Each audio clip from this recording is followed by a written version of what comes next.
जय श्री कृष्णा। आज हम श्रीमद् भागवत गीता के अध्याय 7 के श्लोक नंबर 6, 7, 8, 9, 10 पर चर्चा करेंगे। एतद् योनिनि भूतानि सर्वाणि त्य उपधार्य अहम कर्तन्यस्य जगते परभव परलेश तथा। श्री कृष्ण कहते हैं, अर्जुन, इस भौतिक और आध्यात्मिक प्रकृति के द्वारा उत्पन्न हुए समस्त प्राणी और वस्तुएं मुझसे ही उत्पन्न होती हैं। यह समझ लो कि मैं ही संपूर्ण जगत का मूल कारण हूँ। रचना और संहार दोनों ही मेरी शक्ति से है, अर्थात यह एक परम सत्य है जिसे सभी को स्वीकार करना चाहिए। सृष्टि का हर जीव और हर वस्तु भगवान से ही उत्पन्न हुई है। सारा संसार उन्हीं से आरंभ होता है। न केवल सृष्टि का निर्माण बल्कि उसका संहार भी भगवान की इच्छा शक्ति से ही होता है। इसलिए हमें अपने जीवन में भगवान को सर्वोच्च स्थान देकर उनकी भक्ति करनी चाहिए। भगवान से जुड़ा हुआ हमें अहंकार और भौतिक इच्छाओं से मुक्त होने में मदद करता है। मत्तः परतरम नान्यत् किंचित अस्ति धनंजय मयि सर्वमिदं प्रोतमत्रुस्य मणिगणा इव। हे अर्जुन, मुझसे श्रेष्ठ कुछ भी नहीं है।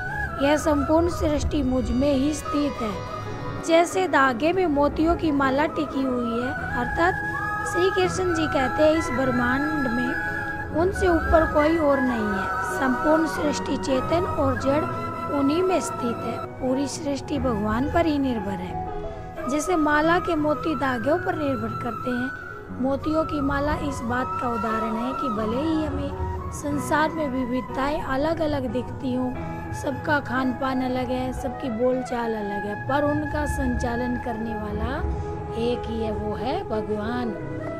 रसोम अप्सु कौन्ते प्रभास्मि शशि सूर्यो पर्णव सर्वेदेषु शब्द के पुरुषो नर्षो। इस श्लोक में भगवान श्री कृष्ण अपने दिव्य स्वरूप को प्रकृति और मनुष्य के विभिन्न तत्वों को प्रकट करते हैं। हे अर्जुन, पानी में जो रस है वह मैं हूँ। चंद्रमा और सूर्य में जो प्रकाश है वह भी मैं हूँ। वेदों का जो सार है, ओमकार है, वह भी मैं हूँ। आकाश में जो शब्द है और मनुष्य में जो सामर्थ्य है वह भी मैं हूँ। अर्थात पानी में जो मिठास और ताजगी है वह भगवान की शक्ति और उपस्थिति का परिणाम है। चंद्रमा और सूर्य का जो प्रकाश पूरी सृष्टि को ऊर्जा और जीवन प्रदान करता है वह भी भगवान के तेज का ही स्वरूप है। वेदों का सार जो है ओमकार, ओम वह पवित्र ध्वनि है जो सृष्टि की उत्पत्ति और उसके अस्तित्व का प्रतीक है। आकाश में जो ध्वनि सुनाई देती है वह भी भगवान की उपस्थिति का संकेत है। यह ध्वनि शक्ति का माध्यम है। मनुष्यों में जो पुरुषार्थ, सामर्थ्य जैसे कि मेहनत, साहस और क्षमता है वह भी भगवान का दिया हुआ है। अर्थात भगवान की शक्ति केवल विशेष स्थान पर सीमित नहीं है, वे सृष्टि के हर तत्व में व्याप्त है। इस श्लोक के माध्यम से भगवान श्री कृष्ण हमें संदेश देना चाहते हैं, हमें सृष्टि के हर तत्वों का सम्मान और आभार प्रकट करना चाहिए और उसका सही उपयोग करना चाहिए।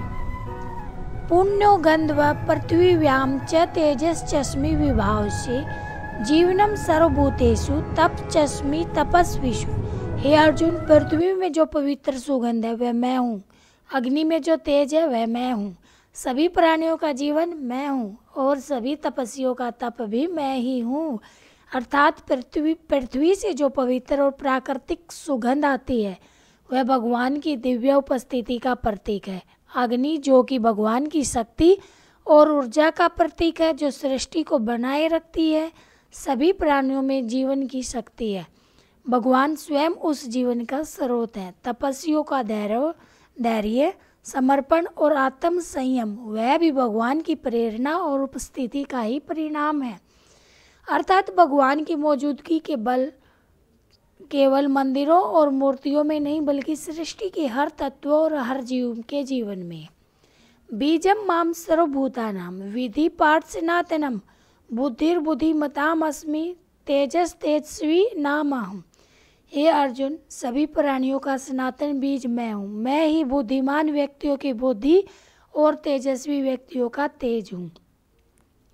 अर्थात प्रत्येक प्राणी और वस्तु का जन्म भगवान से ही होता है। वे इस सृष्टि के आधार हैं। सनातन का अर्थ है शाश्वत और अडिग।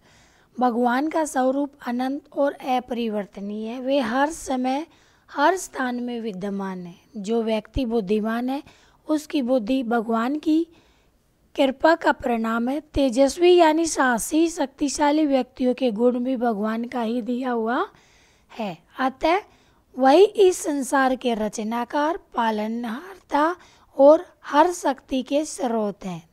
हमारे साथ गीता ज्ञान की खोज में जुड़े रहने के लिए धन्यवाद। राधे राधे।